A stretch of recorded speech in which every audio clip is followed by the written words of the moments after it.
Bonjour, bienvenue au potager Caillebotte. Nous allons voir aujourd'hui comment planter les tomates. Alors pour planter les tomates, on commence par faire un trou de la profondeur d'une bêche à peu près. Bien, donc dans le fond du trou, on va commencer par mettre une poignée d'orties hachées. Voilà, par-dessus ces orties, on va mettre une pelletée de terreau. Donc là, vous voyez, je ne vois plus les orties.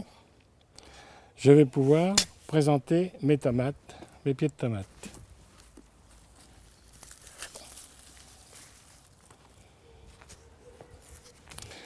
Pourquoi j'ai mis du terreau par-dessus les orties?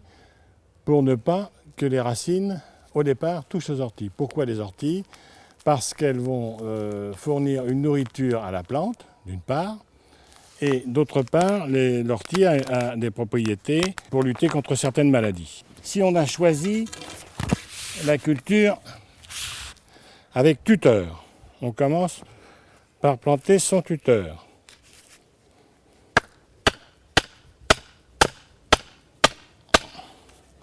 Pourquoi on plante un tuteur avant?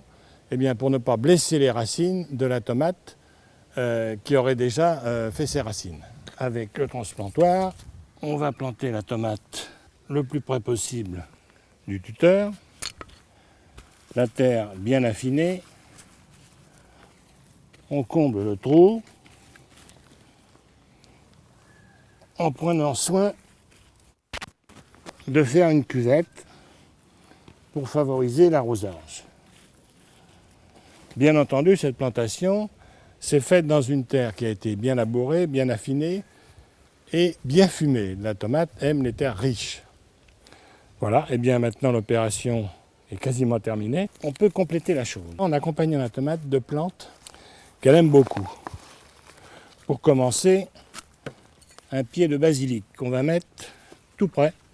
La fonction du basilic, par son odeur forte, le basilic va repousser les insectes ravageurs. Et deuxièmement, il a la bonté de donner un bon goût à la tomate.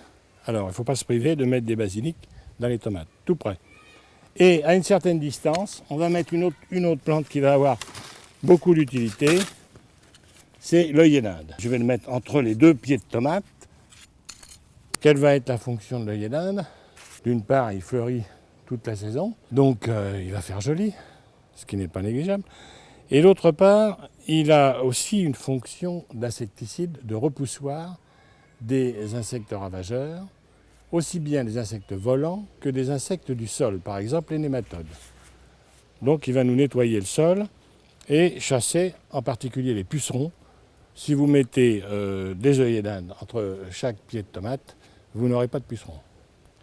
Voilà, quand on a terminé ceci, eh bien il reste comme toujours à arroser.